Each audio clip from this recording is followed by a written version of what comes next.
Oke, Assalamualaikum warahmatullahi wabarakatuh. Kembali lagi di channel Sarjana Kimia. Nah, untuk materi kali ini akan membahas mengenai konsep kinetika kimia. Setelah sebelumnya kita mempelajari konsep termodinamika yang berhubungan dengan reaksi dan kalor, yaitu ditinjau dari awal dan akhir saja. Tapi sekarang untuk kinetika kimia, maka reaksinya akan ditinjau bagaimana proses dari reaksi itu berlangsung gitu kan. Proses terbentuknya atau terurainya suatu reaksi berbanding dengan waktu. Maka kinetika. Nah, kinetika itu berhubungan dengan waktu. Oke, selanjutnya kinetika kimia. Nah, di sini ada beberapa akan kita bahas teori tumbukan dari laju reaksi, karena reaksi itu adanya tumbukan-tumbukan sehingga suatu reaksi itu dapat bereaksi gitu, karena tumbukan-tumbukan tersebut dari antar partikel itu yang menghasilkan energi atau kalor seperti itu. Nah, yang kedua teori keadaan transisi dari laju reaksi, hukum laju reaksi, faktor-faktor laju reaksi, mekanisme dan enzim sebagai katalis. Nah, biasanya untuk enzim ini akan lebih dibahas di biokimia, bagaimana dia berperan sebagai katalis untuk reaksi di dalam tubuh seperti itu. Nah, yang pertama, teori tumbukan dari laju reaksi. Laju reaksi berbanding lurus dari frekuensi tumbukan, berarti frekuensinya berapa, fraksi molekul, terartikan F, peluang untuk bertumbukan P. Jadi, berhubungan dengan tiga itu. Contohnya reaksi A plus B menjadi C plus D. Laju reaksinya F, P dikali X. Nah, F itu frekuensi, P tadi apa? Peluang, dan X-nya itu, F-nya itu fraksi, dan X-nya adalah frekuensi gitu kan. F, P dikali A kali B, atau F kali P itu sama aja dengan konstanta dikali A kali B, seperti itu. A sama B adalah reaktan yang akan terbentuk produk C plus D tersebut. Nah, teori keadaan transisi dari laju reaksi, diagram koordinat reaksi isotem dan molekul teraktifkan. Nah, contohnya adalah di pembentukan NO2 gas ditambah CO2 gas membentuk NO gas dan CO2 gas seperti itu. Nah, ini untuk yang sumbunya itu energi potensial, sedangkan yang sumbernya adalah koordinat reaksi. Nah, reaksi pertama tuh NO2 ditambah CO dalam bentuk gas. Nah, karena pada saat dia nanti akan membentuk suatu ikatan, maka dia energi reaksinya akan meningkat seperti itu. Akan meningkat untuk fase transisinya gitu. Nah, nanti akan ujung-ujungnya juga akan membentuk NO dan CO2. Nah, di sini ada dua jalan. Ada yang pembentukannya langsung membentuk produk, ada yang membentuk reaksi antara atau transisi, yaitu NOOCO. Nah, yang paling atas itu adalah reaksi transisi, sehingga membentukkan energi lebih besar daripada pembentukan dari NO2 plus CO langsung membentuk NO plus CO2 seperti itu. Jadi, tapi untuk energinya tetap sama jumlahnya gitu, sama aja. Kalau yang langsung itu 3 misalkan, sedangkan untuk yang memerlukan reaksi transisi atau antara itu 1 plus 2 gitu. Seperti itu contohnya. Nah, hukum laju reaksi. Nah, untuk reaksi yang tadi, NO2 gas plus CO gas akan membentuk NO gas dan CO2 gas. Laju reaksinya yaitu laju pengurangan konsentrasi reaktan terhadap waktu. Nah, seperti yang udah saya bilang tadi, kan setiap kinetika itu berhubungan dengan waktu. Maka laju pengurangan konsentrasi reaktan. Nah, reaktan itu adalah zat yang untuk membentuk produk. Jadi sebelum membentuk produk gitu, yang direaksikan gitu. Nah, juga ada laju kenaikan konsentrasi produk terhadap waktu. Jadi reaktan yang berkurang maka akan membentuk produk yang bertambah. Nah, lajunya yaitu min delta NO2 per dNO2 per dt sama dengan min dCO per dt sama dengan dNO per dt sama dengan dCO2 per dt. Jadi sama gitu laju pengurangan sedangkan laju pengurangan reaktan dan berbanding dengan laju pembentukan atau penambahan dari produk tersebut. Reaksi umumnya AA plus BB CC plus DD. Nah, untuk yang A itu efisiennya, sedang A kecil itu koefisien, sedangkan A-nya itu berapa jumlah mol atau bentuk zatnya seperti itu. Nah, lajunya yaitu 1 per A dA per dt, min 1 per A dA per dt, min 1 per B dB per dt, 1 per C D C per dt, dan 1 per DD 1 per D, DD per DT. Seperti itu. Jadi adanya laju pengurangan dan laju penambahan pada saat produknya. Ini ada contoh 1. Pada suhu tinggi air bereaksi menurut persamaan berikut. Nah, pada suhu 443 derajat Celcius, laju reaksi meningkat seiring meningkatnya konsentrasi H. Nah, dapat lihat pada slide. Nah, untuk yang A, tentukan rode reaksi dan tuliskan hukum lajunya. Yang B, hitunglah tetapan laju dan nyatakan satuannya. Sedangkan yang C, hitunglah laju reaksi untuk HI dengan konsentrasi 0,0020 molar. Yang A dulu. Nah, kan hukum laju pada dua konsentrasi HI dan H2 yang berbeda adalah KHI N. N itu jumlahnya. KHI 2N dan KHI 1N. Laju 2 per laju 1 sama dengan HI 2 per HI 1 pangkat N. Nah, N-nya itu jumlahnya. Maka 3,0 kali 10 pangkat min 3 dibagi 7,5 kali 10 pangkat min 4. Maka akan menghasilkan 0,010 dibagi 0,0050 pangkat N. Nah, ini kita cari nih N-nya itu berapa. Oh, ternyata hasilnya tuh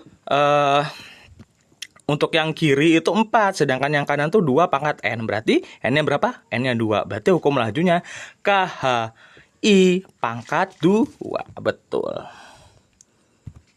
Nah, yang B, tetapan laju K dihitung memasukkan nilai pada set data. Nah, hukum lajunya yaitu 7,5 kali 10 pangkat min 4 mol liter min 1 S min 1.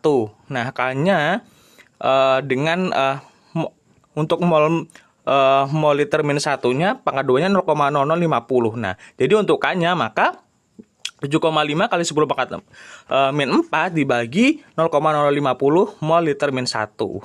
Untuk hasilnya K-nya 30 liter mol min 1 S min 1.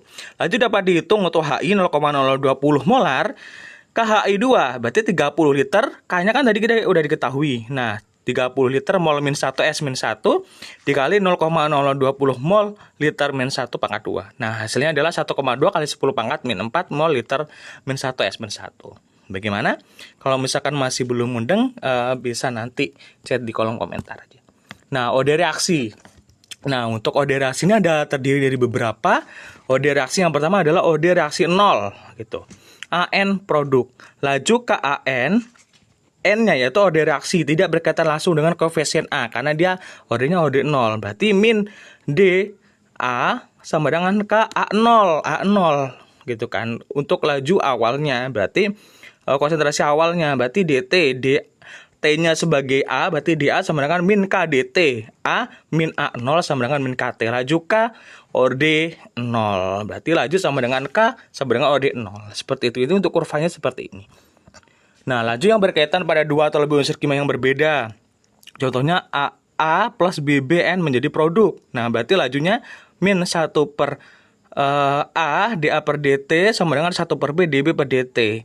Nah, berarti kan ini reaktan bentuk produk gitu kan. Nah, berarti otomatis untuk laju ketetapannya min K AM per BN. Untuk pangkat-pangkatnya seperti itu. Nah, yang selanjutnya yaitu orde pertama. Untuk orde pertama, contohnya reaksinya adalah N2O5 gas, 2NO2 gas, dan setengah O2 gas. Nah, hukum lajunya dengan K N2O5. Maka D, laju penguraian dari DN2O5 sama dengan KN2O5 gitu. Untuk DT-nya. Nah, bila diintegrasikan dari rumus tadi, maka ln N2O5T dan dikurang ln N2O5 0 karena sesudah dan sebelum gitu terbentuknya. Jadi untuk 0 itu yang laju awalnya sama dengan min KT. Nah, maka N2O5T sama dengan N2O5 0E min KT. Waktu paruhnya T setengah sama dengan ln 2 0,06931. Jadi untuk grafiknya seperti ini gitu. Dia memiliki intercept dan slope. Untuk interceptnya ln N2050 sedangkan slope-nya min K seperti itu. Nah, contoh 2, pengurangan termal aseton pada suhu 600 derajat Celcius merupakan reaksi OD pertama dengan waktu paruh. Waktu paruh adalah setengahnya pada saat suatu reaksi itu bereaksi gitu kan. Aseton kan dia menguap. Nah, berarti waktu paruhnya setengahnya dari menguap si aseton itu gimana gitu. Yang pertama, hitunglah nilai konstanta laju reaksi. Dan yang kedua, berapa waktu yang digunakan untuk 25%. Contoh aseton berarti 25%. Gitu untuk yang terurainya. Nah, K-nya kan berarti 0,0693 per T setengah atau waktu paruh 0,693 kali 80 detik. Berarti 8,7 kali 10 pangkat min 3 detik gitu. Berarti kecil sekali gitu kan. Cepat sekali untuk waktu paruhnya. Nah, jika yang terurai 25%, maka yang tersisa 100% kurang 25%. Sebenarnya 75% kan yang tersisa yang belum terurai yang waktu paruhnya tadi. Maka KT 2,303 log A0 per AT, A0 kan sebelumnya, maka 8,7 kali 10 pangkat min 3 T 23,03 log 1 dibagi 0,75 atau sama aja 100 dibagi 100% dibagi 75%. Waktu paruhnya 23 detik seperti itu. Nah, yang selanjutnya yaitu reaksi orde kedua. Contohnya hampir sama 2NO2, 2NO menjadi O2. Hukum lajunya KNO2 2 kali karena reaksi OD2 gitu. Berarti min DNO2 sama dengan KNO2 per 2 DT. Seperti itu. Nah, untuk yang telah diintegrasikan 1 per NO2T, 1 per plus 2 KT NO2 pangkat 0. Maka 2 koefisien stoichiometri dari NO2 itu 2 gitu kan. NO2 seperti itu.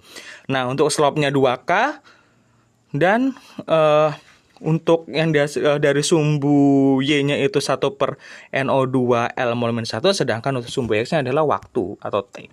Rasio OD pertama semu. Nah, berapakah rasio OD kedua atau OD yang lebih tinggi tapi mengikuti rasio OD pertama? Biasanya dia lebih tinggi dari OD kedua gitu.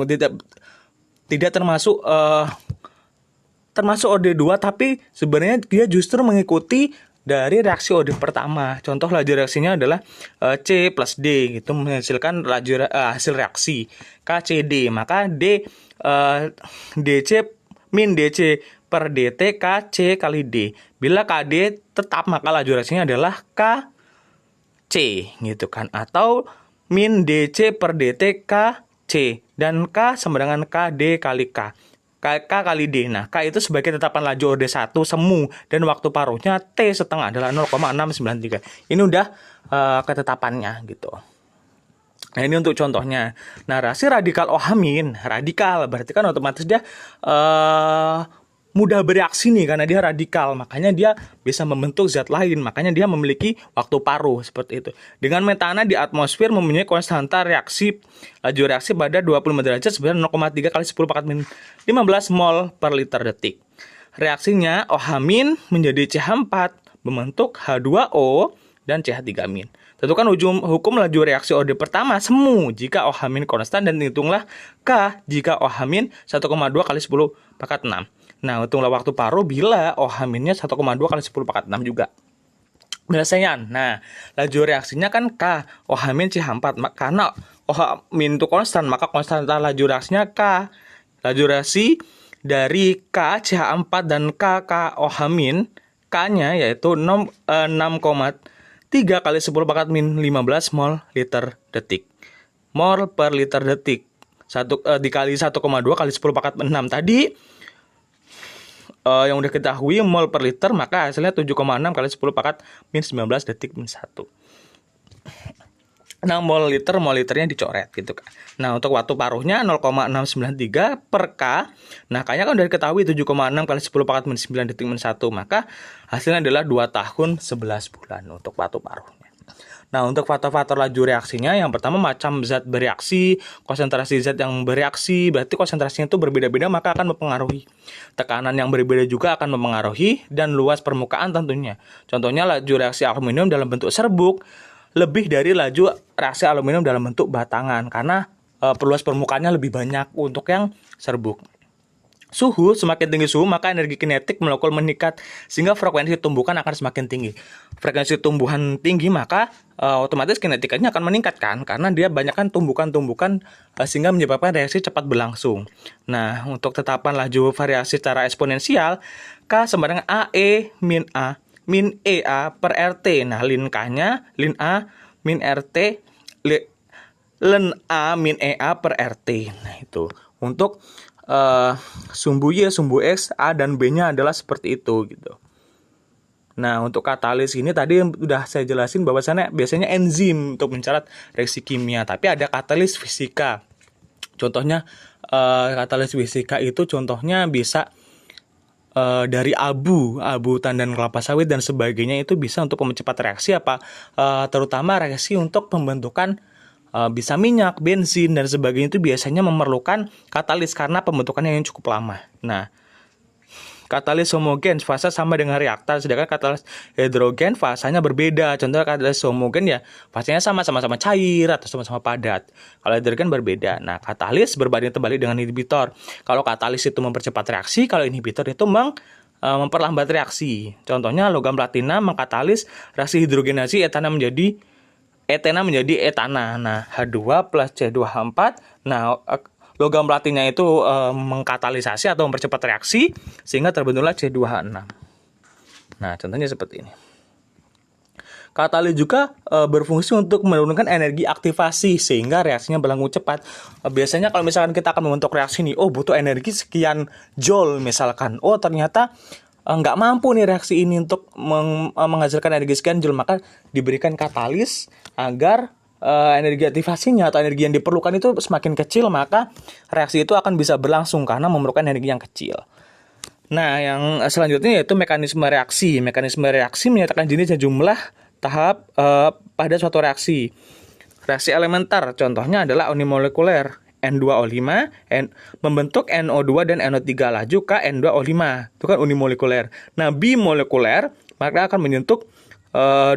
Contohnya NO gas, O3 gas membentuk NO2 gas plus O2. Berarti kan bimolekuler, berarti ada 2. Berarti lajunya KNO kali dengan O3 untuk dari konsentrasinya.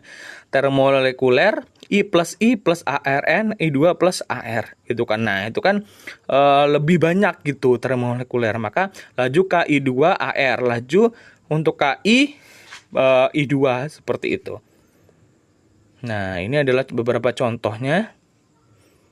Nah, ini tadi enzim sebagai katalis. Contohnya, enzim merupakan protein globular yang dapat mengatalis reaksi biokimia spesifik enzim dengan substrat, sehingga substratnya itu akan bisa membentuk produk dengan cepat. Faktor-faktor yang mempengaruhi kerja enzim pH. Nah, pH keasaman ini juga mempengaruhi. Biasanya semakin asam atau semakin basa dia akan mempercepat reaksi. Suhu juga biasanya semakin suhu tinggi reaksinya semakin cepat. Aktivator. Nah, aktivitas enzim dapat meningkatkan dengan adanya ion-ion anorganik. Nah, berarti dia diaktifasi. Yang awalnya reaksinya nggak aktif, dia diaktifasi, maka dia bisa sebagai aktif. Nah, oke. Nah, ini ada latihan soal-soal, ada satu latihan soal nih. Nah, silahkan saya kasih waktu untuk bisa mungkin men-screenshot atau mengfoto gitu untuk dari soal ini, silahkan dikerjakan. Untuk hasilnya boleh ditulis di komentar gitu. Mungkin itu saja yang bisa saya sampaikan, kurang lebihnya saya mohon maaf. Jangan lupa like, share, and subscribe. Dan nyalakan loncengnya.